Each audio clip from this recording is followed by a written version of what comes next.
이런 질문을 한번 해보고 싶습니다. 하나님을 믿으면 믿는 사람 누구나 경제적으로 윤택해지고 잘 살게 된다.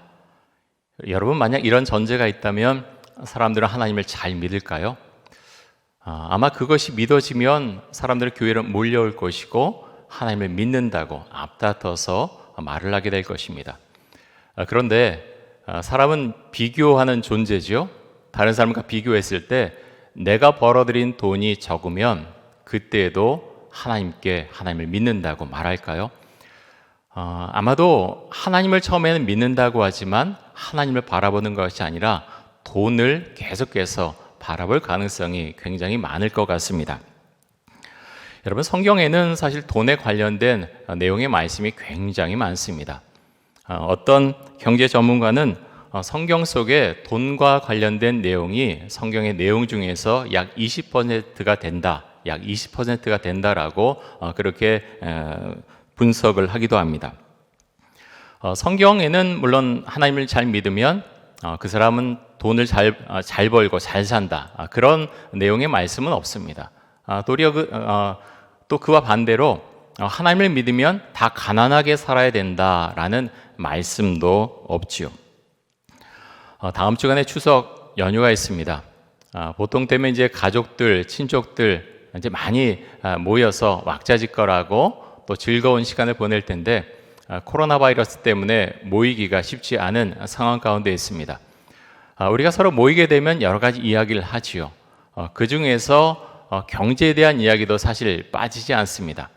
나라 경제에 대한 이야기, 또 개인의 경제에 대한 이야기, 요즘 재정 상태가 어떠냐, 그런 이야기를 서로 주고받게 되는 경우가 많이 있습니다. 부부가 대화를 할 때도 그렇죠. 가정 경제에 대한 이야기, 돈에 대한 이야기가 사실은 부부가 나눈 대화 가운데 빠지기 어렵습니다. 돈에 대해서 이야기한다고 해서 그 대화가 비신앙적이다라고 말할 수가 없겠지요. 결코 그렇지 않습니다. 돈이 있어야 세상을 살아갈 수 있고 성경에서도 돈에 대해서 많이 말씀하고 있습니다. 다만 우리가 주의해서 봐야 될 것은 세상에서 말하는 돈에 대해서 세상이 바라보는 관점과 성경이 말하는 관점은 참 많이 다르다는 것입니다. 어느 기독교 라디오 프로그램에서 청취자가 이런 질문을 했습니다. 저축하는 것과 다른 사람을 돕는 것 중에 어떤 것을 먼저 해야 됩니까? 저축하는 것과 다른 사람을 돕는 것 중에 어떤 것을 먼저 해야 됩니까? 라는 질문을 했습니다. 이때 이제 답변자, 강의자로 나오신 분이 신이철 박사라는 분이신데요. 크라운 재정사역이라고 하는 그 단체를 이끌고 계시는 분이십니다. 이 신이철 대표께서 이렇게 대답을 하셨습니다. 저축하는 것, 남을 돕는 것 둘 다 해야 되겠지요. 하지만 성경적인 우선순위로 봤을 때 자신의 예산 범위 안에서 다른 사람을 돕는 것이 먼저입니다. 라고 답변을 했습니다. 여러분, 성경적인 가치관이 아니라 세상적인 가치관을 가진 사람에게 동일한 질문을 하면 어떤 대답이 나올까요? 저축하는 것 그리고 다른 사람을 돕는 것 중에서 어떤 것을 먼저 해야 됩니까? 라고 물었을 때 아마 대부분의 사람들은 저축부터 해야 된다라고 답변을 할 가능성이 굉장히 많습니다. 당신이 가진 것이 있어야 다른 사람을 돕는 거지 내가 가진 것이 없이 어떻게 다른 사람을 도울 수가 있느냐, 아마 이런 논리를 펴면서 너부터 챙겨라 라고 말을 하겠죠. 그런데 성경적인 관점은 다릅니다. 다른 사람을 먼저 도우라고 말씀합니다. 마태복음 6장 33절 한번 보겠습니다. 이렇게 말씀하고 있습니다. 우리 같이 한번 읽겠습니다. 그런즉 너희는 먼저 그의 나라와 그의 의를 구하라. 그리하면 이 모든 것을 너희에게 더하시리라. 여러분, 하나님의 나라와 하나님의 의를 구하는 것이 무엇입니까? 말씀에 순종해서 살아가는 거죠. 좀 더 넓은 의미에서 보면 신앙적인 삶을 살아가는 것을 말합니다. 그리스도의 삶 가운데 우리가 반드시 해야 되는 것이 하나가 있습니다. 여러 가지가 있지만 그 중에 한 가지가 무엇인가 하면 구제입니다. 구제. 하나님께서는 이 구제하는 일을 모든 사람에게 하라고 그렇게 말씀을 하셨습니다. 어려운 사람을 돕는 것이요, 내가 돈이 남아서 다른 사람을 돕는 것이 아니라 하나님께서 그것을 통해서 살아가는 방법을 알려주시고 또 그렇게 할 때 복을 주시겠다고 말씀하셨기 때문에 그 말씀에 순종해서 다른 어려운 사람을 돕게 되는 것입니다. 이렇게 하나님의 말씀에 순종할 때 너의 삶을 내가 책임지겠다고 하나님께서 말씀하셨습니다. 성경은 부자에 대해서 어떻게 말씀하고 있습니까? 성경은 부자를 잘못된 사람이나 죄인으로 취급하지 않습니다. 하나님을 잘 믿는 사람들 중에도 부자인 사람들이 많이 있죠. 대표적인 사람으로 아브라함이나 다윗이나 욥 같은 사람, 그 사람들은 정말 부자였습니다. 돈의 많고 적음보다 중요한 것은 우선순위겠죠. 아브라함과 다윗, 욥, 부자였지만 이들에게 있어서 가장 중요한 것은 하나님에 대한 신앙이었습니다. 다시 말해서 이들은요, 하나님께서 어떤 명령을 하시든 순종할 마음의 자세가 되어 있었다고 하는 것입니다. 예수님께서 산상수훈에서 가르치실 때 이렇게 말씀하셨죠. 너희가 하나님과 재물을 겸하여 섬길 수 없다. 너희가 하나님과 재물을 겸하여 섬길 수 없다라고 말씀하셨습니다. 이 말씀은 신앙의 우선순위에 대한 말씀이기도 하면서 믿음에 대한 말씀이기도 합니다. 여러분, 하나님을 잘 믿는다고 해서 그 사람이 반드시 풍요로운 삶을 살아간다라고 우리는 말할 수 없습니다. 예수님의 제자인 베드로와 요한, 사도 바울, 경제적으로, 물질적으로 풍요로운 삶을 살아가지 못했습니다. 여러분, 그렇다고 해서 우리가 그들을 평가할 때 이들은 하나님에게서 복을 받지 못했다라고 결코 말하지 않습니다. 여러분, 왜 그렇습니까? 기독교에서 말하는 이 복의 중심에는 예수님을 믿는 신앙이 들어가 있기 때문입니다. 그 중심에 예수님을 믿는 신앙이 있습니다. 그리스도인이 받는 가장 큰 복은 예수님을 만나는 것이고 구원의 확신을 받는 것이고 그 예수님과 함께 이 세상을, 예수님과 더불어서 이 세상을 살아가는 것, 그것이 기독교인이 가지는 가장 큰 복입니다. 여러분, 혹시 나는 평생도록 하나님을 믿고 살아왔는데 내가 받은 복이 별로 없는 것 같아 라고 생각하신 분이 혹시 계십니까? 만약 그렇다면 그렇지 않다는 고백을 주 앞에 분명히 하실 수 있기를 바랍니다. 우리가 주 앞에 받는 복은 사람들은 돈으로 많이 생각을 하지만 사실 그렇지 않습니다. 우리가 주님을 믿고 받는 가장 큰 복은 예수님을 만나는 것이고 구원의 확신을 갖는 것이고 나의 구원자 되신 예수님과 함께 더불어서 이 세상을 살아가는 것입니다. 그 믿음을 우리가 고백할 수 있기를 원합니다. 자, 오늘 우리가 사도행전 16장 말씀을 본문으로 해서 말씀을 읽었는데요. 점치는 귀신 들린 여종에 대한 이야기가 이 내용 가운데 있습니다. 점치는 귀신 들린 여종이 살던 곳은 빌립보라고 하는 곳이었습니다. 빌립보는 그리스도의 북쪽에 있는 도시이지요.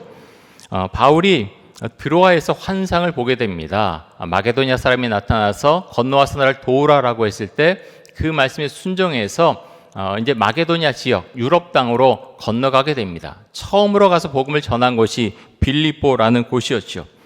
그곳에서 자주색 옷감을 팔던 그 장사인 루디아를 만나게 되죠. 루디아에게 복음을 전하자 그녀가 복음을 받아들입니다. 자, 사도행전 16장 14절 말씀 한번 보겠습니다.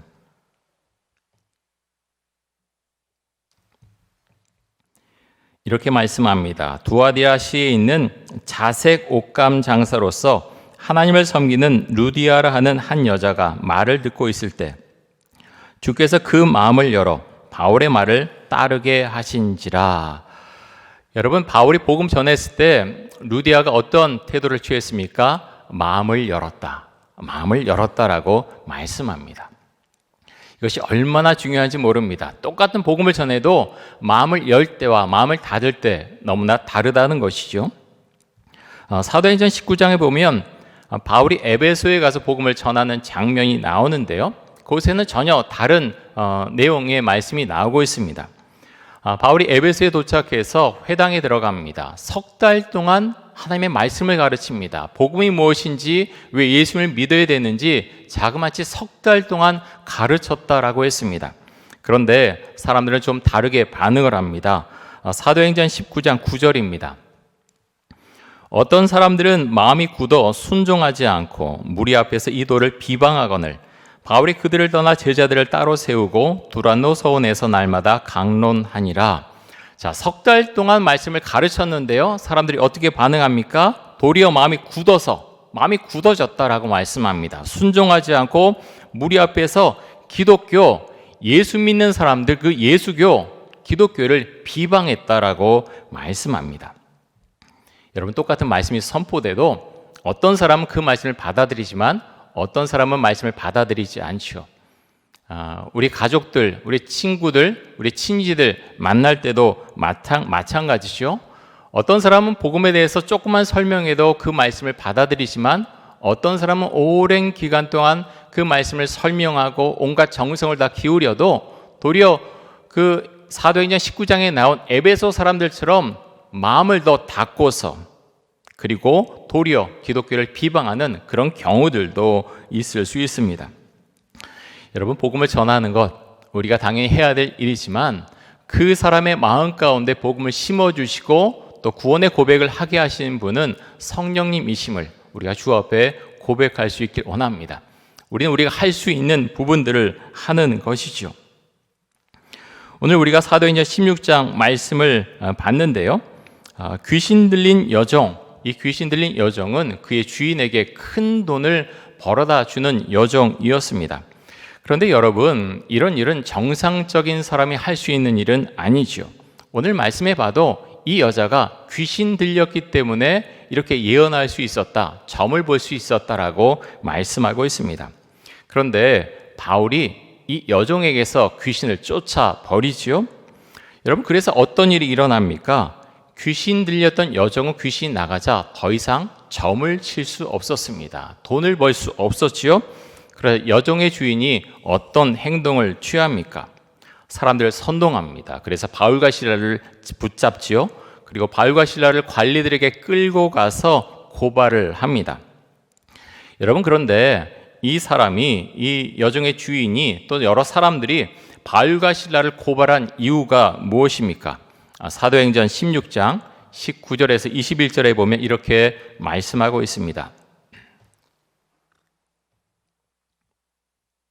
여종의 주인들은 자기 수익의 소망이 끊어진 것을 보고 바울과 실라를 붙잡아 장토로 관리들에게 끌어갔다가 상관들 앞에 데리고 가서 말하되 이 사람들이 유대인인데 우리 성을 심히 요란하게 하여 로마 사람인 우리가 받지도 못하고 행하지도 못할 풍속을 전한다 하거늘. 여러분, 여종의 주인이 바울과 실라를 관리들에게 끌고 가서 겉으로 한 말은 무엇입니까? 이 사람들이 로마 사람이 우리가 받지 못할 이상한 풍속을 전한다. 가서 그렇게 말했습니다. 그런데 정말 바울과 실라를 붙잡아서 관리에게 데리고 간 이유가 무엇입니까? 19절에 나오지요. 자기 수익의 소망이 끊어진 것을 보고 경제적인 이유 때문에 수입이 줄었기 때문에 이렇게 했다고 하는 것입니다. 돈을 벌 수 있는 길을 바울이 막아버렸다고 하는 거죠. 작년에 우리가 다니엘 기도에 참여를 했는데요. 다니엘 기도의 강사 중에 심선미 성도님이 계셨습니다. 여러분 기억하시죠? 이 심선미 성도님 원래는 예수 믿기 전에는 아주 용한 무당이었습니다. 철학관을 운영하던 분이었죠. 그런데 이런 이야기를 하셨어요. 특별히 대학교 입시철이 되면 학부모들이 돈을 싸들고 왔다. 그래서 수천만 원 버는 것 일도 아니었다. 너무 쉽게 현금으로 돈을 벌 수 있었다라고 그렇게 이야기를 했습니다. 여러분, 이런 면에서 보면 사도 바울이 살던 이 시대나 우리가 살고 있는 이 현대나 마찬가지가 아닌가 생각이 됩니다. 과학과 기술이 발달했다고 하지만 귀신 들린 사람을 찾아가서 미래를 알아보고 싶어 하는 것, 그 사람들의 마음은 동일하다고 하는 거죠. 그런데 여러분, 점을 보는 것, 그 예언하는 것 아무나 할 수 있는 거 아니죠. 심선미 성도를 통해서 그 간증을 통해서도 알 수 있고, 또 사도행전 16장 말씀에도 나오지만 귀신이 들어가야 용하게 점을 볼 수가 있습니다. 우리는 하나님 앞에 기도하지만 귀신이 들리면 귀신을 찾게 되고 귀신에게 기도를 하게 되지요. 그런데 에베소에서도 어떤 일이 일어나는데요. 경제적인 면에서 비슷한 그런 일이 에베소에서도 발생을 합니다. 사도행전 19장에 에베소에 대한 그 말씀이 나오는데요. 이 에베소는 특별히 아데미라고 하는 여신을 섬기고 있던 그런 곳이었습니다.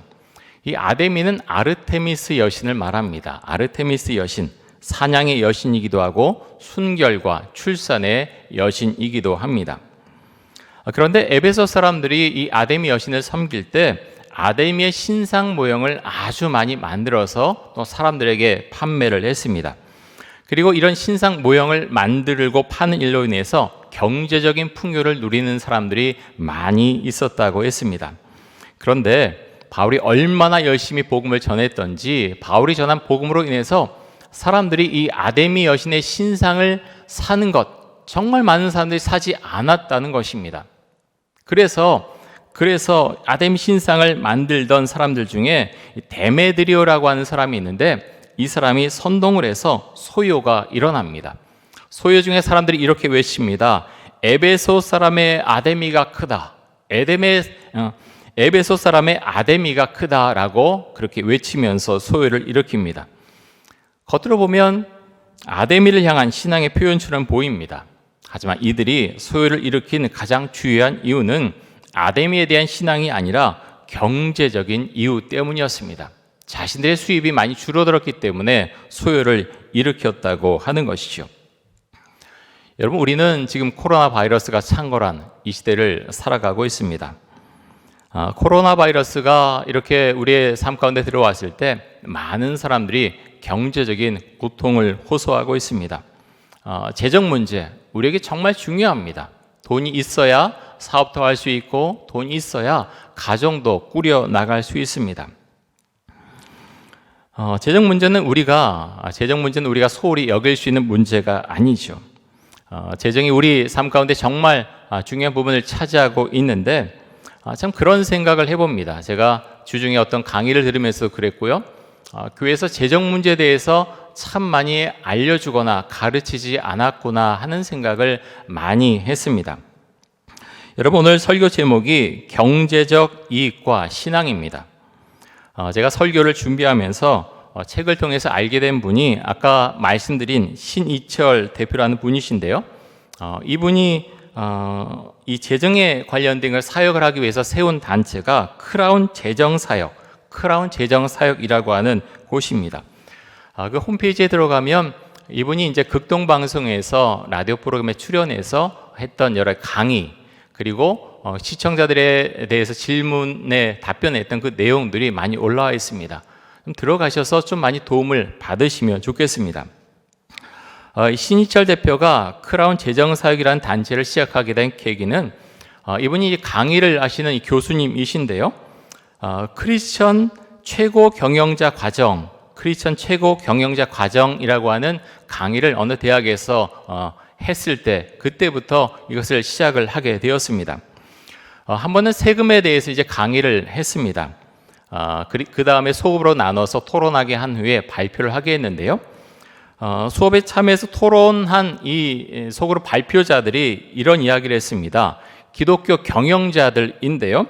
이렇게 결론을 내렸다고 합니다. 현실적으로 세금을 정직하게 내고 사업하기 힘듭니다. 이것이 사람들이 내린 결론이었습니다. 이 과정에 참여한 사람들은 이름만 들어도 알만한 재계와 정계와 언론계에 종사하는 한국 기독교의 리더들이었습니다. 그런데 수업에서 원한 답은 사회적 상황이 힘들더라도 우리는 신앙인이기 때문에 정직하게 세금을 내고 사업해야 한다라는 것이었지만 정반대의 내용이 발표되었습니다. 그 일 때문에 신희철 박사는 밤에 잠을 자지 못하고 참 많이 고민이 되었고 기도하게 되었다고 합니다. 그리고 미국의 어떤 그것과 관련된 단체와 연계해서 우리나라에 단체를 만들게 되었지요. 그것이 크라운 재정사역이라고 하는 단체입니다. 이곳에서 그리스도인들에게 성경적인 재정 운영이 어떤 것인가에 대해서 가르치고 있습니다. 여러분, 오늘 우리가 사도행전 16장 말씀을 봤는데요. 점치는 여종, 이 주인에 대한 말씀을 봤습니다. 바울로 인해서 재정 수입이 줄어들자 바울과 실라를 관리에 끌고 갔고 결국 감옥에 가두게 만듭니다. 그런데 이 말씀을 쭉 읽어보면요, 하나님의 방법은 정말 놀랍고 우리가 예상할 수 없다라는 고백을 주 앞에 드리게 됩니다. 바울과 실라가 무각에 갇혀있던 감옥에서 큰 지진이 일어나게 되죠. 그리고 옥문이 다 열리게 됩니다. 자다가 이 지진 때문에 잠에서 깨어난 간수는 크게 놀라게 되죠. 그리고 옥문이 열린 것을 보고 자결을 하려고 합니다. 왜 그랬습니까? 이 당시에는요, 감옥 안에 있던 죄수가 도망을 치게 되면 그것을 지키던 이 감옥을 지키던 간수가 대신 그 죄를 대신해서 받게 되어 있습니다. 빌립보의 감옥 안에는 바울과 실라뿐만 아니라 여러 명의 죄수가 있었던 것으로 보입니다. 그것을 보고서 이 간수는 자결하려고 했던 것이죠. 근데 자결하기 전에 바울이 큰 소리를 질러서 간수가 자결하는 것을 막게 됩니다. 그 다음에 이제 간수가 이렇게 묻게 되죠. 사도행전 16장 30절과 31절 말씀 한번 보겠습니다. 우리 같이 한번 읽습니다. 그들을 데리고 나가 이르되 선생들이여 내가 어떻게 하여야 구원을 받으리까 하거늘 이르되 주 예수를 믿으라 그리하면 너와 내 집이 구원을 받으리라 하고. 여러분, 정말 놀라운 반전이 일어나죠. 이 사람은, 이 간수는 죽음에까지 이르렀던 그런 사람입니다. 죽으려고 했던 사람이죠. 그런데 바울과 실라의 모습을 보면서 묻게 됩니다. 어떻게 하면 구원을 받을 수 있습니까? 여러분, 그래서 이 사람이 복음을 듣고 그 복음을 받아들이게 되지요. 여러분, 우리에게 있어서 재정 문제 중요합니다. 그런데 그것보다 중요한 것은 하나님의 인도하심이고 구원의 역사입니다. 바울과 또 그 점을 치던 종을 데리고 있던 그 주인의 관점, 세상을 바라보는 관점은 너무나 달랐습니다. 종을 데리고서 큰 돈을 벌던 사람, 이 사람의 최고의 가치는 돈을 많이 버는 것이었죠. 하지만 바울이 가장 중요하게 여기던 가치는 돈을 버는 것이 아니고 복음을 전하고 사람들로 하여금 구원을 받게 하는 것, 그것이 바울에게 있어서 가장 큰 가치 있는 일이었습니다. 디모데전서 6장 10절에서는 돈에 대해서 이렇게 말씀합니다. 우리 같이 한번 읽습니다. 돈을 사랑함이 일만하게 뿌리가 되나니 이것을 탐내는 자들은 미혹을 받아 믿음에서 떠나 많은 근심으로써 자기를 찔렀도다. 돈을 사랑함이 일만하게 뿌리가 된다라고 말씀합니다. 여러분, 말씀을 잘 보셔야 됩니다. 돈 자체가 나쁘다, 성경은 그렇게 말하고 있지 않습니다. 그것이 아니라 돈을 사랑함이 문제다라고 말씀합니다. 돈을 어떻게 사랑합니까? 가장 사랑합니다. 하나님을 사랑한다고 하지만 돈을 하나님보다 사랑할 때 그것이 악의 뿌리가 된다라고 말씀합니다. 마태복음 7장에서도 예수님께서 동일한 말씀을 하셨지요. 너희가 하나님과 재물을 겸하여 섬기지 못한다라고 말씀하셨습니다. 하나님과 재물을 우리는 겸해서 섬기지 못합니다. 성경은 그리스도인들에게 말씀하시기를 너희는 정직하게 돈을 벌라라고 말씀합니다. 그리고 너희는 먼저 하나님의 나라와 그의 의를 구하라고 말씀합니다. 교회 다니는 많은 사람들이 이렇게 이야기할 수 있습니다. 아무리 그래도 대한민국 사회에서는 정직하게 돈을 벌기 어렵습니다. 하지만 여러분 기억하십시오. 하나님은 우리에게 분명히 말씀하십니다. 정직하게 돈을 벌라라고 말씀합니다. 여러분 어떻게 해야 됩니까? 우리는 어떻게 해야 됩니까? 우상의 신상을 만들어 파는 사람들과 예수님을 믿는 우리들은 어떤 점에서 다릅니까? 그리스도인이 세상 사람들과 다른 점들이 여러 가지가 있지만 우리가 세상 사람들과 다른 것 중에 하나는 돈이 우리 삶의 최고의 우선순위가 아니라고 하는 것입니다. 무엇이 가장 최고의 우선순위입니까? 하나님을 잘 믿는 것. 하나님을 잘 믿는 것이 가장 중요한 우선순위입니다. 땅끝까지 복음을 전하라고 하신 말씀, 그것이 첫 번째 우선순위입니다. 이 일을 우리가 감당할 때 하나님께서 다른 것들을 책임져 주시겠다고 말씀하셨습니다. 여러분의 재정이 좀 더 풍성해지면 좋겠습니다. 코로나 바이러스 때문에 많이 어려우시죠? 신희철 대표가 그런 이야기를 하세요. 돈을 버는 것도 참 중요하고, 하지만 나아가서 하나님의 청지기처럼 돈을 잘 사용하는 것 더 중요합니다. 이런 이야기를 하십니다.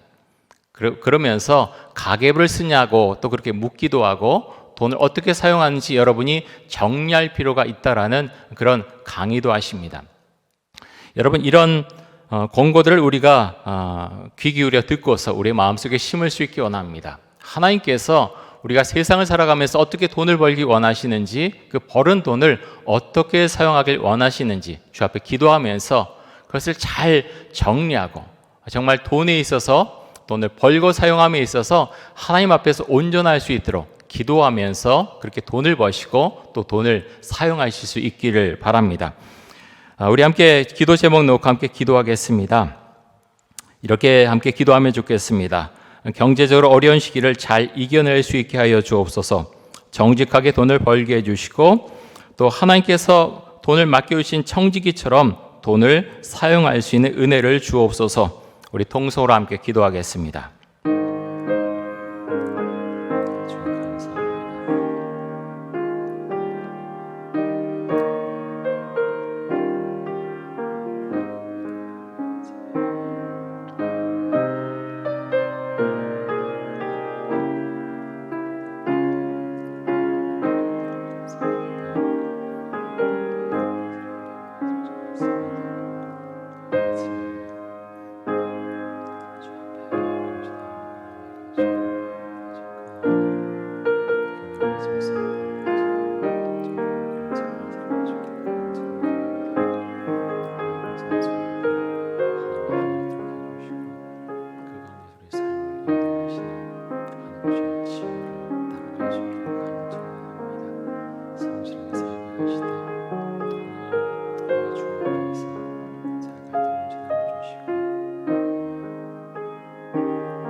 하나님 감사합니다.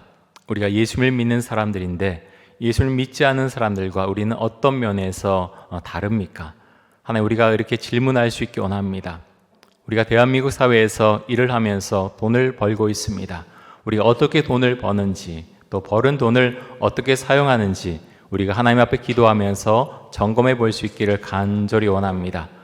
하나님, 특별히 경제적으로 어려운, 사업적으로 어려운 분들 주 앞에 기도할 때 하나님 지혜 주셔서 하나님 이 어려운 시기를 어떻게 이겨나갈 수 있을지 주께서 알려주시고 그 길을 이끌어 주시기를 간절히 원합니다. 우리가 생각할 때는 알지 못했던 것들을 알게 해주시고, 또 하나님 생각하지 못했던 사람들을 연결시켜 주셔서 하나님 주의 은혜 가운데 하나님의 백성이 선한 영향력을 발휘하면서 살 수 있도록 주여 크신 은총과 사랑을 우리 사랑하는 모든 성도님들과 가정 가운데 풍성하게 부어 주옵소서. 예수 그리스도의 이름으로 기도드립니다. 아멘.